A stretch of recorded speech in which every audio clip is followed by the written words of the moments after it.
Mesdames et messieurs, bonsoir. Voici les titres du journal. La fête du Vaudou, on en parle encore dans le département du Koufo. C'est la commune d'Aplaroui qui a abrité ce lundi les manifestations officielles de la célébration de la fête nationale des religions endogènes. Les revenants, communément appelés Egungun, aussi étaient en fête dans la commune d'Abomey-Calavi et plus précisément dans l'arrondissement de Glo. Cette fête des religions endogènes a été aussi l'occasion pour les descendants d'Adiaouto de sensibiliser les populations sur l'obligation de se faire vacciner contre la Covid-19. Nous parlerons aussi du Nouvel An et les cérémonies de présentation de vœux au sein de la société Business Africa Center. Employés et employeurs de cette entreprise se sont retrouvés dans un cadre festif pour se souhaiter les vœux de santé et de bonheur. Le promoteur de la société, Patrice Alagbator, a aussi saisi l'occasion pour sensibiliser les collaborateurs sur l'importance de la vaccination contre la Covid-19.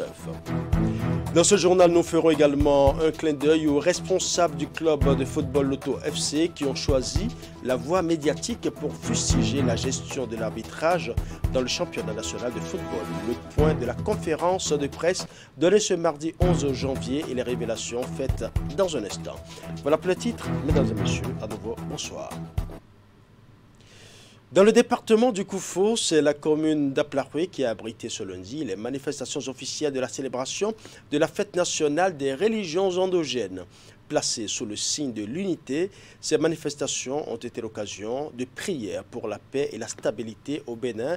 C'est un reportage signé Geoffroy Messan.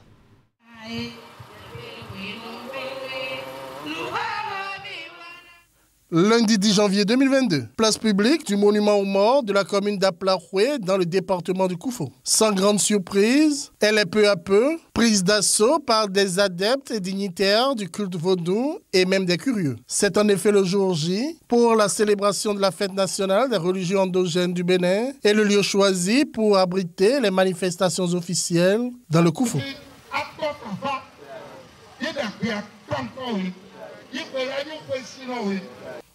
L'ambiance est festive et digne des grands jours. L'esplanade est le théâtre de chants et danses dédiés à la gloire des divinités vaudou. Des démonstrations, le public en a eu pour ses yeux. Des allocutions également.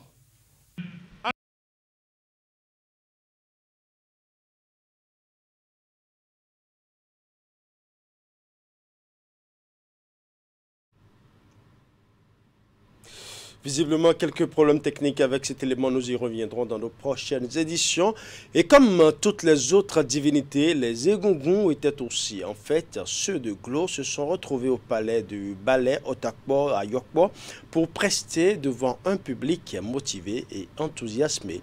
Clément Tchadé a fait un tour dans ce couvent pour nous faire vivre l'ambiance de la fête du Vaudou chez les Kouvitors. 10 janvier 2022, le Vaudou est à l'honneur au Bénin. Et comme à l'accoutumée, les Egungun n'ont pas manqué de sacrifier à la tradition de cette édition. Ici, dans ce petit palais de Glo-Yokpo, commune d'Abomey-Calavi, des Egungun, encore appelés Kouitos, sont sortis de leur couvent pour purifier la surface terrestre du Bénin et prier pour les dirigeants. Et comme pour planter le décor, leur traditionnelle danse.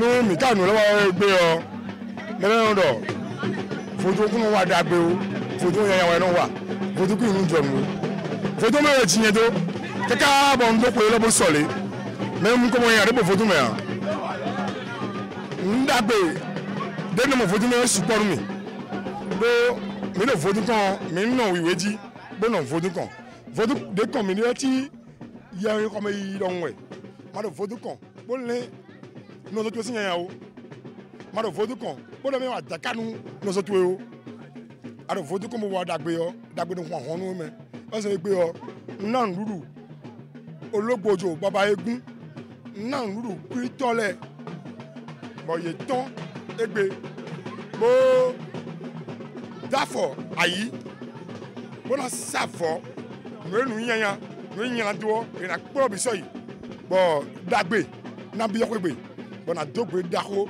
nous canal sin petale Un jour de fête pour ces Egungun qui entendent révéler le Bénin au reste du monde à leur manière. Balai Otakpo et les siens veulent enseigner à la nouvelle génération les bienfaits de cette pratique endogène qui regorge de nombreux avantages pour la société.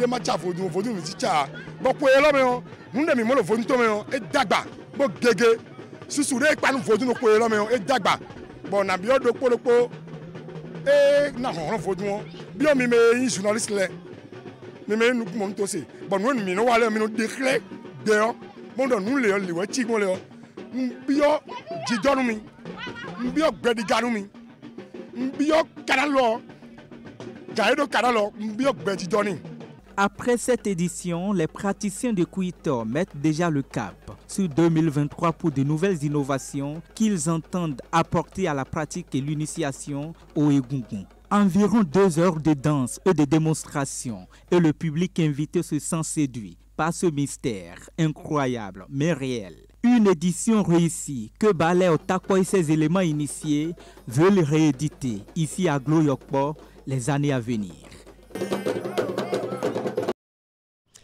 La commune de Tofo, comme les autres royaumes, a commémoré aussi la fête des religions endogènes cette année. Les descendants des Adjaouto ont choisi Takon pour les cérémonies, moment de fête et de sortie officielle des divinités du royaume. C'était aussi l'occasion pour le roi de Tofo de sensibiliser les populations sur l'obligation de se faire vacciner contre la Covid-19. Reportage. Un jour spécial pour les adeptes de Vodou Trousseau en ce 10 janvier 2022. Sur initiative du roi de Tofo et les autorités locales, la population se retrouve ici sous cet arbre symbolique mais aussi historique de Takon pour commémorer la fête des religions endogènes. Un moment de fête mais aussi d'histoire pour la jeunesse mobilisée autour de Sa Majesté Dada Kinizerwe est venu s'imprégner le récit de l'origine des Adjaouto venu d'Adiatado et qui incarne le Vodou Kligon. Pour le roi, le choix de ce lieu n'est pas anodin. Cette place, c'est le début même de la royauté au Bas-Bénin. Et que c'est un lieu historique. Et beaucoup ne savent pas. Donc c'est ici que repose la tête du roi d'Adja. Emmené par son fils Yegou, qui se nomme Adjaouto. Donc voilà, c'est un lieu symbolique et que nous avons voulu restaurer ce lieu qui est peut-être inconnu de la majorité des Béninois. Nous nous sommes dit que nous allons restaurer ce lieu pour en faire un grand site touristique et pour que les générations futures puissent savoir ce que représente ce lieu. La célébration de la fête de Vodou dans cette forêt ayant un caractère sacré est une première. Une innovation du roi de Tofo que les autorités locales applaudissent et entendent accompagner.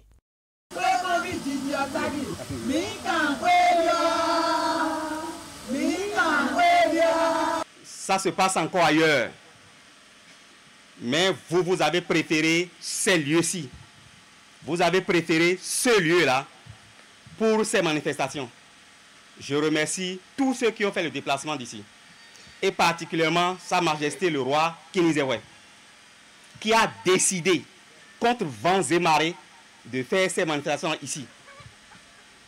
Et nous prions le Seigneur, nous prions les membres de nos ancêtres qu'on lui donne la longévité pour que cette fête qui vient de commencer ici ne soit pas la dernière. Et nous nous engageons à l'accompagner pour que ça soit, les jours à venir, que ça soit vraiment une fête digne du nom ici. Notre message, c'est un message de paix. Et de paix, puisque d'abord nous venons de rentrer dans une nouvelle année, nous avons prié pour toute la nation, pour tout le Bénin, afin que chaque ménage ressent la paix que nous décrétons.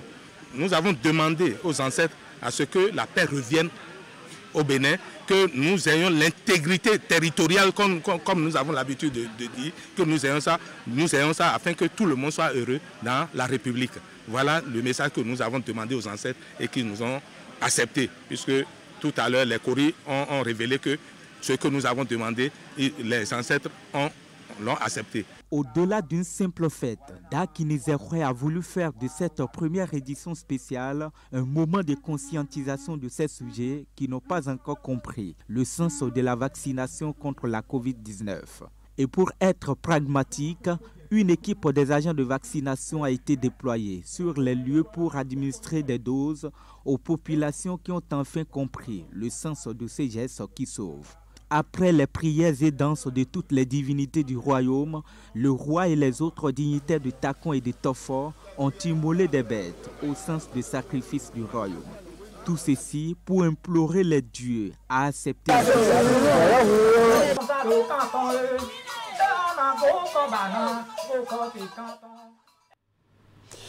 La commune d'Abomey-Calavi a elle aussi célébré la fête du Vaudon. C'est l'arrondissement de Toba qui a été choisi par le maire Angelo Arwandinou et son conseil communal.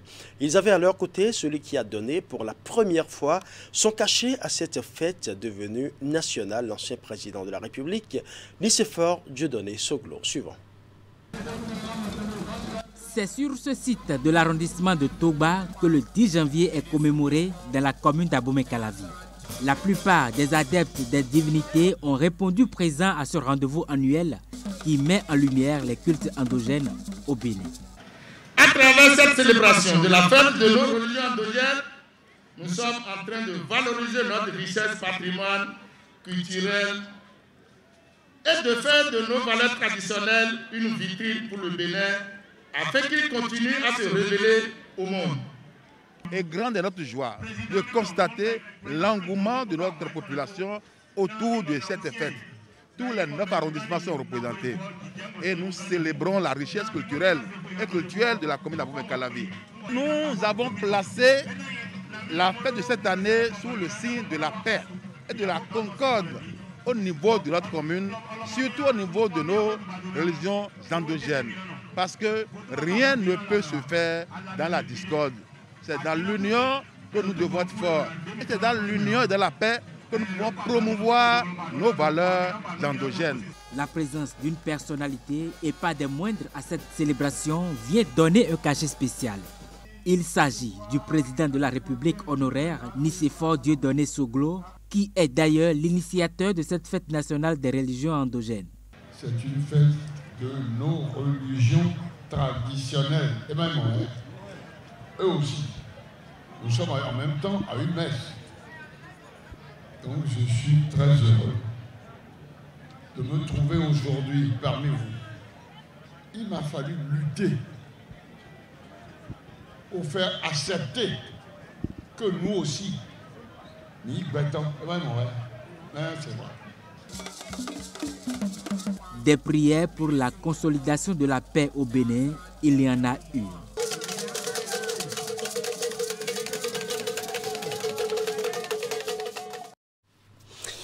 Il faut dire que Ouida était la grande vedette de cette fête du 10 janvier puisqu'elle a abrité les manifestations officielles au plan national dans la cité d'Ekbassé. La fête des Vaudous, instaurée depuis bientôt 27 ans, a encore mobilisé, et comme d'habitude, plusieurs adeptes et autorités à divers niveaux et bien d'autres citoyens. Ce 10 janvier, journée consacrée aux divinités endogènes, Ouida était à l'honneur à travers des prières, des chants et des danses. Reportage. Ouida, devenue la capitale mondiale du vaudou ce 10 janvier.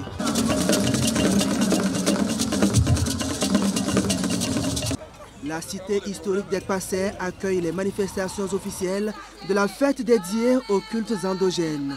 À la porte du non-retour à la plage, la mobilisation est forte pour marquer l'événement d'un cachet spécial.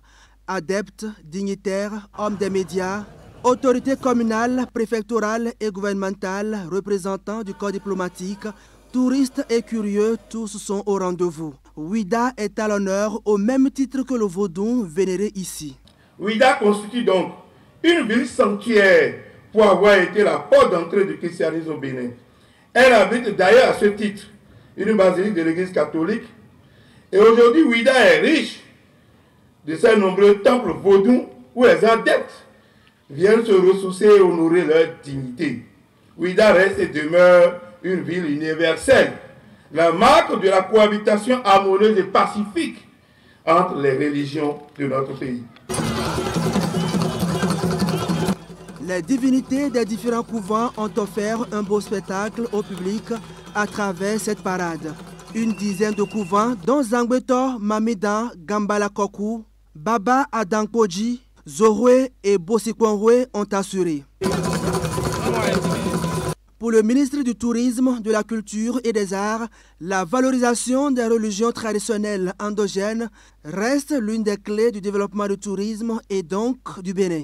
Dans son programme d'action 2021-2026, le PAG2, le président de la République et le gouvernement ont fait l'option d'intensifier les efforts dans le secteur du tourisme, de la culture et des arts. Efforts articulés autour d'une douzaine de projets aussi structurants qu'ambitieux afin de mettre sur orbite la destination Bénin. Le tourisme, faut-il le rappeler ici, constitue le deuxième secteur d'investissement le plus important avec son attelage culture et art qui donne sens à ce projet. Au titre des offres importantes que ce secteur va implémenter figure, vous le savez déjà, mais je souhaite rappeler cela ici, figure, disais-je, la route des couvents et le musée du Vaudou. Si la pandémie du Covid-19 a eu raison de la précédente édition, les mesures prises par le gouvernement ont permis de quitter la sobriété pour célébrer le Vaudou tel qu'il se doit. Ce 10 janvier aura été un succès en ce qui concerne les manifestations officielles et le rendez-vous est pris pour l'année prochaine.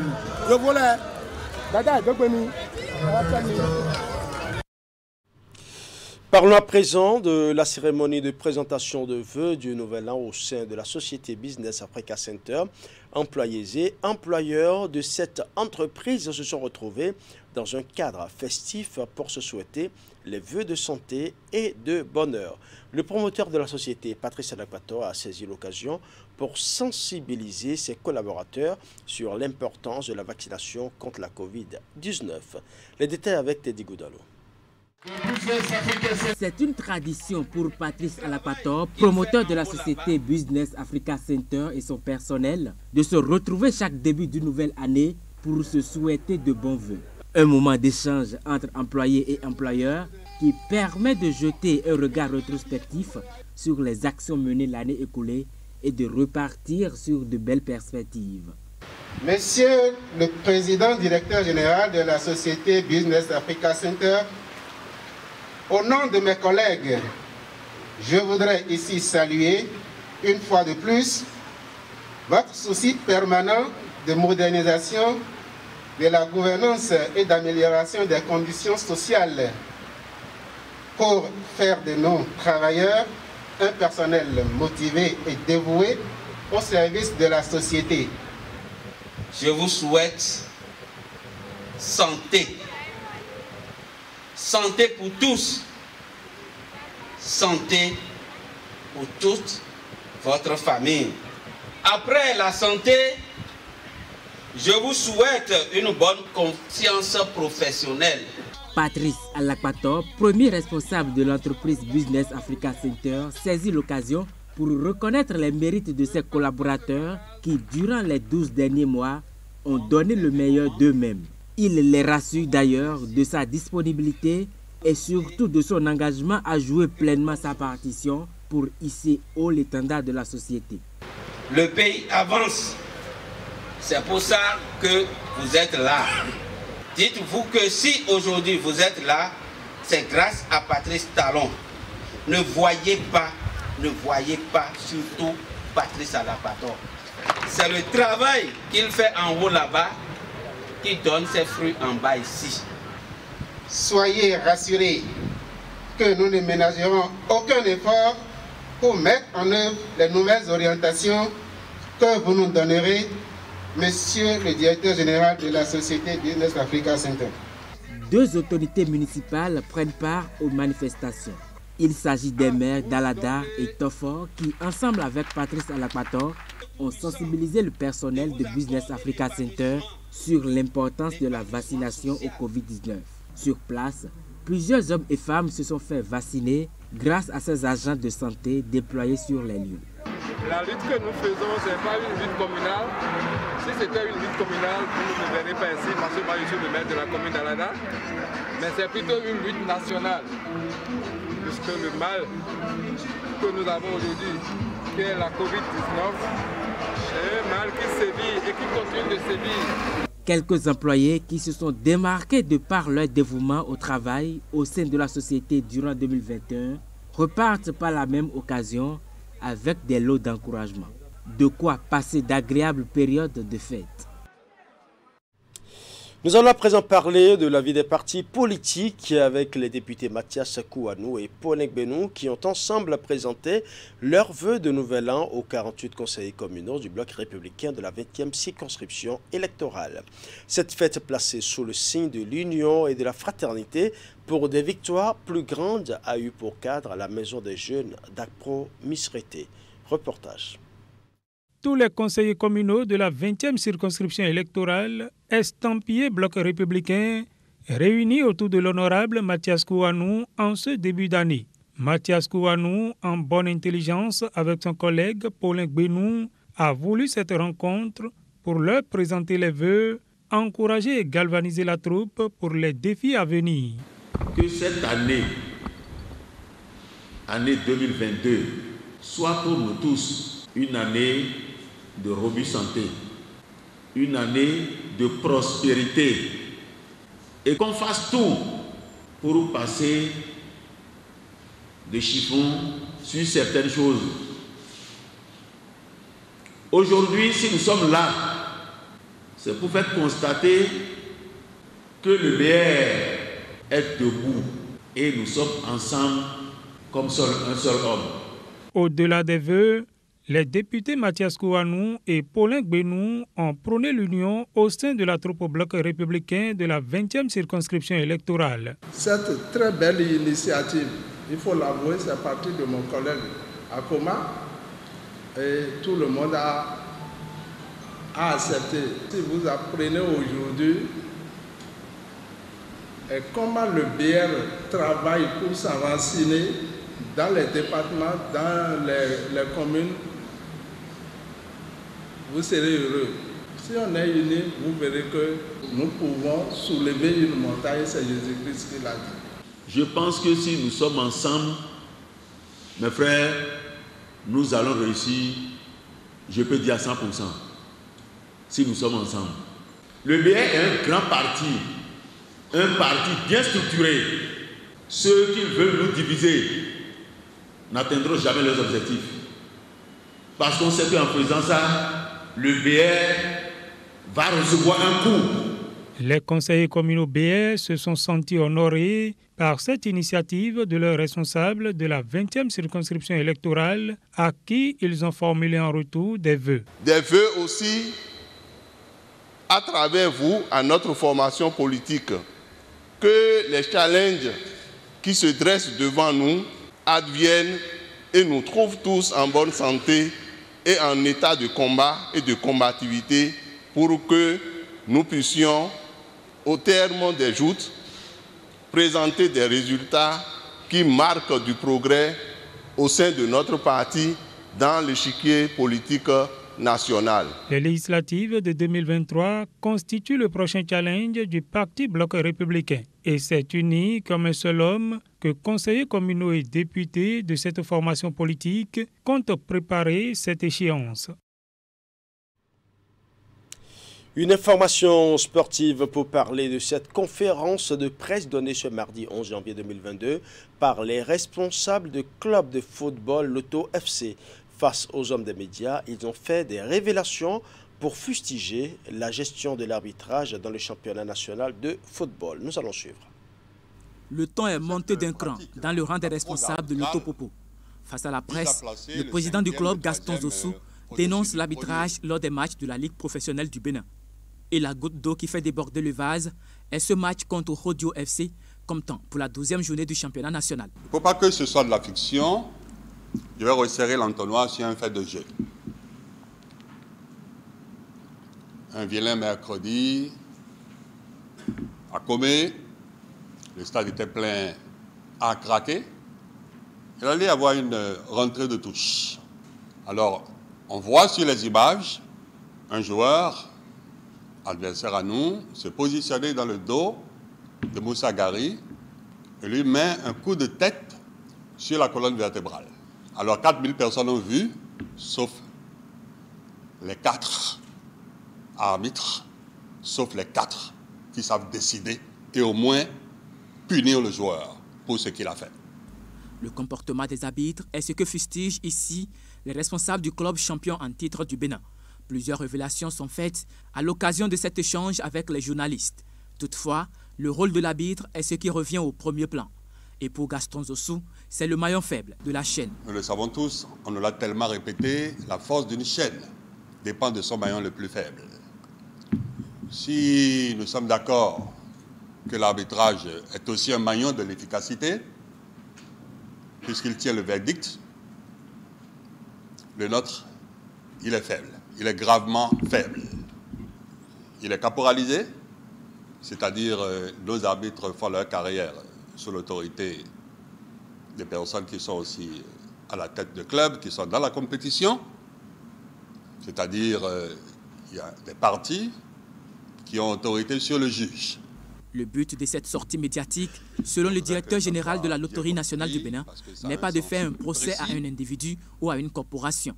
Il s'agit plutôt de protéger les joueurs qui font du football leur carrière et aussi contribuer au développement de la discipline au Bénin. Je sais, c'est difficile de changer d'habitude, mais on est tenu de changer d'habitude, sinon on ne fera rien.